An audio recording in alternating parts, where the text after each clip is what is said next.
लड़की होती है जो यूपीएससी की तैयारी घर से दूर रह कर के कर रही होती है। उसके सपने बहुत बड़े होते हैं, वो अपने सपनों को उड़ान देना चाहती है। सपनों को पूरा करने के लिए वो बाहर शहर में रहकर अपने घर वालों से दूर रहकर स्ट्रगल कर रही होती है, अपनी तैयारी कर रही होती है। एक घर वालों से कभी कभार बात हो जाया करती थी, लेकिन अचानक से एक दिन बात होना बंद हो जाती है। घर वाले परेशान हो जाते हैं। जब उन्हें ढूंढने की कोशिश की जाती है तो पता चलता है कि वो वहाँ पर है ही नहीं। जब जांच की जाती है तो पता चलता है कि मोबाइल से लेन देन हो रहा है, यूपीआई आईडी काम कर रही है, एटीएम से पैसे निकाले जा रहे हैं, वैक्सीनेशन तक हो रहा है, मगर उससे बातचीत नहीं हो रही है। और अंत में पता चलता है कि जो 2 साल से डिजिटल रूप से जिंदा थी वो तो दरअसल 2 साल पहले ही मर चुकी है। नमस्कार, आदाब, सत श्री अकाल। मैं ज्योति गौड़ और आज की सच्ची घटना है। भारत की राजधानी लगती है दिल्ली और दिल्ली की एक जगह है मुखर्जी नगर। मुखर्जी नगर पूरे देश में मशहूर है। पूरे देश में इसलिए मशहूर है कि जो यूपीएससी वाले जो बच्चे होते हैं वो अपनी पढ़ाई की तैयारी करने के लिए वहाँ पर रह करके पढ़ाई कर रहे होते हैं, अपने सपनों को उड़ान भरने के लिए अपनी तैयारी कर रहे होते हैं। उनमें से ही एक लड़की होती है, उसका नाम होता है मोनिका यादव, जिसे लोग प्यार से मोना भी कहकर बुलाया करते थे। जो वो लड़की होती है वो उनके जो पिता होते हैं वो 2011 में पुलिस के पद पर तैनात होते हैं, लेकिन 2011 में एक सड़क दुर्घटना के तहत उनकी मौत हो जाती है। मौत होने के बाद उनके घर में सिर्फ एक माँ और 3 बहनें बसती हैं। 3 बहनों में जो मोनिका यादव होती हैं वो सबसे छोटी होती हैं।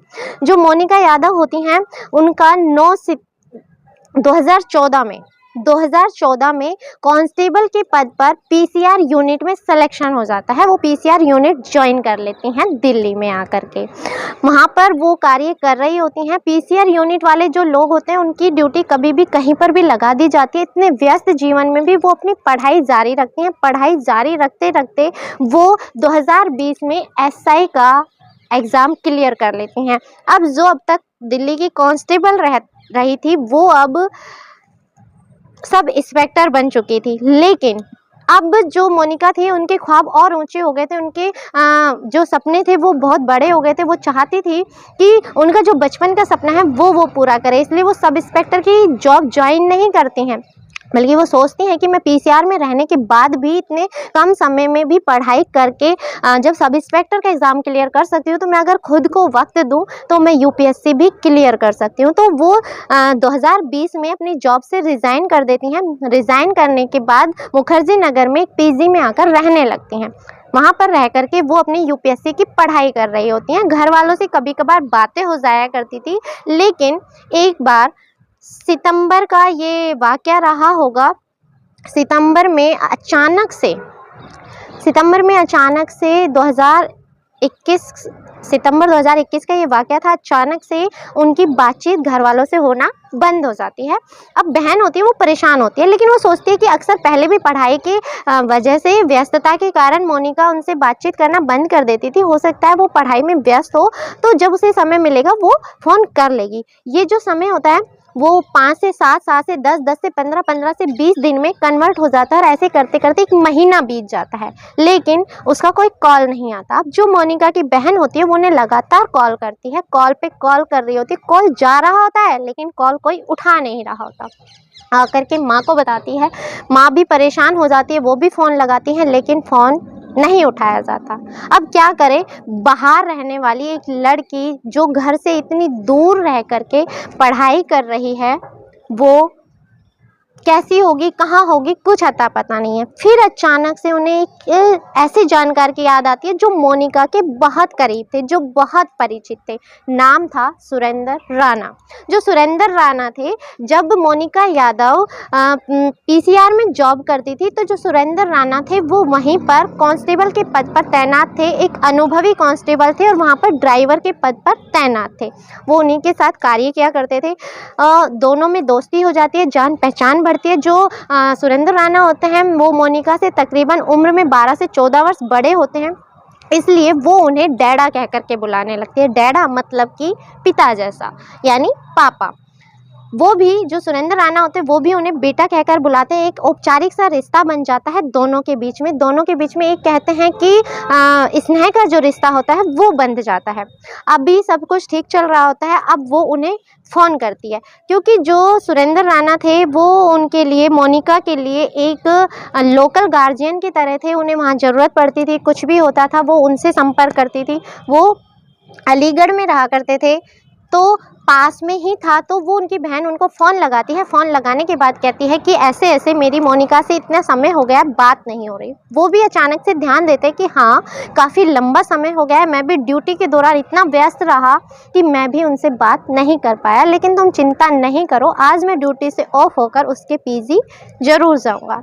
अब वो शाम को जैसे ही ड्यूटी से ऑफ होते हैं वो सीधा पीजी पहुँच जाते हैं। पीजी पहुँचने के बाद पता करते हैं तो वहाँ पर पता चलता है कि मोनिका यादव को तो 9 सितंबर के बाद देखा ही नहीं गया। अब वो परेशान हो जाते हैं। परेशान होकर बहन को कॉल लगाते हैं कि तुम फटाफट से दिल्ली आ जाओ, मोनिका कहीं मिल नहीं रही है।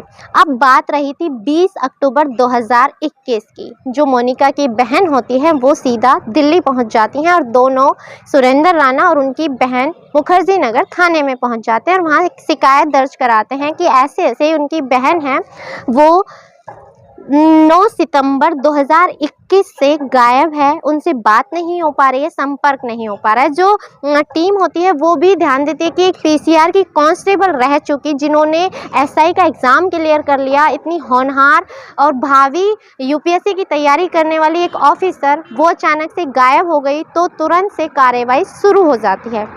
अब जो सुरेंद्र राणा होते हैं वो एक पुलिस टीम के सदस्य होते हैं, उनकी भी काफ़ी अच्छी जानकारी होती है। वो उनकी बहन को एक बड़े ऑफिसर से मिलाते हैं और केस को तत्काल प्रभाव से और तेज़ी से देखने की मांग करते हैं। अब सब कुछ ठीक चल रहा होता है। अब जो जैसा कि सुरेंद्र राणा होते हैं वो पुलिस विभाग में, उनके पास बहुत सारे मुखबिर हैं, खबरी हैं। तो एक दिन एक ऐसी खबर सामने आती है, कैसी लीड सुरेंद्र राणा को मिलती है जो सबको चौंका देती है। सुरेंद्र राणा घर वालों को बताते हैं कि जो आपकी बेटी है वो किसी अरविंद नाम के लड़के से प्यार करती थी और वो उसके साथ भाग गई है।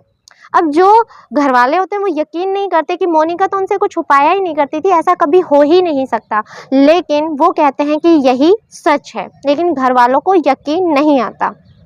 अब कुछ दिन बाद एक नंबर से कॉल आता है, कॉल उठाया जाता है, घर वाले कॉल उठाते हैं तो सामने से बंदा बोलता है कि मैं अरविंद बोल रहा हूँ, मोनिका मेरे साथ है, हम दोनों ने भागकर शादी कर ली है, लेकिन मेरे घर वाले इस शादी के खिलाफ हैं, वो हमें मार डालेंगे, इस वजह से हम रोहतक आ गए हैं, आप हमारी चिंता ना करना। तो वो कहते हैं ठीक है, लेकिन तुम हमारी बात एक बार मोनिका से करा दो। तो वो बोलते हैं कि नहीं, वो बहुत ज़्यादा डरी हुई है, कहकर फ़ोन कट हो जाता है। अब घर वाले सोचते हैं कि ये ऐसा क्या था कि मोनिका ने तो हमसे बात ही नहीं की। जब ये मामला पुलिस को पता चलता है तो पुलिस अब इस केस में लापरवाही बरतना शुरू कर देती है कि भाई ये गुमशुदगी का मामला नहीं है, ये तो एक लव अफेयर है, जिसमें लव के चलते लड़की बालिग थी, अपने प्रेमी के साथ भाग गई। अब केस की दिशा पलट चुकी होती है, पुलिस का रवैया बदल चुका होता है, लेकिन अब जो बहन और सुरेंद्र राणा होते हैं वो हिम्मत नहीं हारते। उस नंबर को ट्रेस किया जाता है। ट्रेस करने के बाद पता चलता है इसकी लोकेशन दिल्ली के ही एक होटल की होती है। वो दोनों वहाँ पर अपनी तरफ से पहुँचते हैं, जाकर के वहाँ पता किया जाता है तो पता चलता है कि हाँ, मोनिका यादव नाम की लड़की ने यहाँ चेक इन किया था, लेकिन वो अब चेकआउट करके जा चुकी है। जब चेक किया जाता है तो सच में उसमें मोनिका यादव की आईडी लगी हुई होती है। रूम में देखा जाता है तो एक आईडी प्रूफ वहाँ पर भी मिलता है। वो सोचती है कि काश थोड़ी देर पहले आ जाते तो अपनी बहन से मिल पाते, लेकिन ऐसा नहीं होता। अब समय बीतता जाता है, घर वाले चिंता में होते हैं कि कैसे भी करके उससे बात हो। दूसरी बार जब कॉल आता है तो भी अरविंद यही कहकर टला देता है कि नहीं, वो डरी हुई है, वो बात नहीं कर सकती। ऐसे करते करते 6 महीने बीत चुके थे, लेकिन अब जो पुलिस है वो जब थोड़ा बहुत ध्यान देती है तो पता चलता है कि यूपीआई का जो मोनिका यादव है उनके यूपीआई से ट्रांजैक्शन हो रहा है, लेन देन हो रहा है, यहाँ तक कि एटीएम से पैसे निकाले गए हैं। अब एटीएम की फुटेज निकलवाई जाती है तो उसमें एक लड़का हेलमेट पहने हुए एटीएम से पैसे निकालते हुए दिखाई देता है। अनुमान लगाया जाता है कि ये जरूर अरविंद रहा होगा, उसी ने पैसे निकाले हैं। अब घर वालों को यकीन दिला दिया जाता है कि मोनिका जीवित है, अच्छे से है, लेकिन अपने प्रेमी के साथ कहीं चली गई है। घर वाले थोड़ा सुकून ले लेते हैं कि ठीक है चलो जैसा भी है। सुरेंद्र राणा बहुत कोशिश करते हैं और एक दिन उनका नंबर मोनिका से उनकी बातचीत हो जाती है। वो एक रिकॉर्डिंग सुनाते हैं। रिकॉर्डिंग में मोनिका से कहते हैं कि मोनिका तुम्हारे घर वाले तुम्हारे लिए परेशान हो रहे हैं, एक बार तुम उनसे बात कर लो। तो मोनिका कहती है कि नहीं, अभी मैं बिज़ी हूँ, घर जाकर बात करूँगी, कहकर फ़ोन कट कर देती है। सुरेंद्र राणा उसे रिकॉर्ड कर लेते हैं और रिकॉर्ड करके उनके घर वालों को सुना देते हैं। घर वाले सोचते हैं कि ऐसी क्या गलती कर दी, हमने तो कभी उस पर इतना ज़ोर ज़बरदस्ती भी नहीं की, जो बच्ची हमसे बात नहीं करना चाहती। लेकिन वो सोचते हैं कि चलो ठीक है, हमारी बेटी जहाँ भी है ठीक तो है। ऐसे ही सब चलता रहता है, लेकिन मन में एक डर होता है। एक दिन अचानक से एक ऐसी खबर मिलती है कि कोरोना काल चल रहा था, उसमें वैक्सीनेशन हो रही थी। वैक्सीनेशन के दिन टाइम पर लोग वैक्सीन लगवा रहे थे। उसी में से पता चलता है उनको, सुरेंद्र राणा को, अपने मुखबिरों से कि जो मोनिका यादव है उसने भी वैक्सीनेशन कराया और अपना सर्टिफिकेट बाकायदा हॉस्पिटल से निकलवाया। जाकर के जब पता किया जाता है तो पता चलता है कि नाम, उम्र और पता मोनिका यादव का ही होता है। और जब उसका प्रूफ ले जा कर के उनके घर वालों को दिखाया जाता है तो घर वालों को इतना यकीन हो जाता है कि चलो हमारी बेटी जीवित है, जहाँ पर भी है सुरक्षित है। लेकिन मन में एक आशंका होती है। अब मामले को 2 साल से ज़्यादा बीत चुके थे, मामला ऐसे ही चल रहा था। एक दिन बहन बैठी हुई थी और बहुत परेशान थी, सोच रही थी आखिर ऐसा क्या है। इतने साल बाद तो अरविंद के घर वालों ने भी उन्हें ढूंढना बंद कर दिया होगा। अरविंद ने कहा था कि 6 से 7 दिन बाद लौट आऊँगा, आज पूरे 2 साल बीत गए हैं।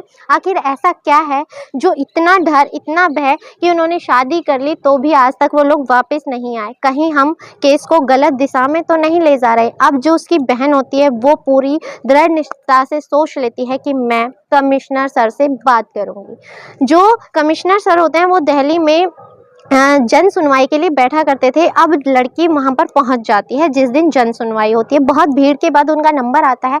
वो जन सुनवाई के लिए टाइम कमिश्नर सर से मिलती है और अपनी पूरी कहानी हिम्मत जुटाकर उन्हें सुना देती है। 2 साल तक जो कुछ हुआ, जैसे जैसे हुआ, सब उन्हें बता देती है। जो कमिश्नर साहब होते हैं वो तुरंत से कार्रवाई करते हैं और तुरंत से टीम गठित की जाती है। पुलिस को आदेश जारी कर दिए जाते हैं कि जितनी जल्दी हो सके इस केस को सॉल्व करो।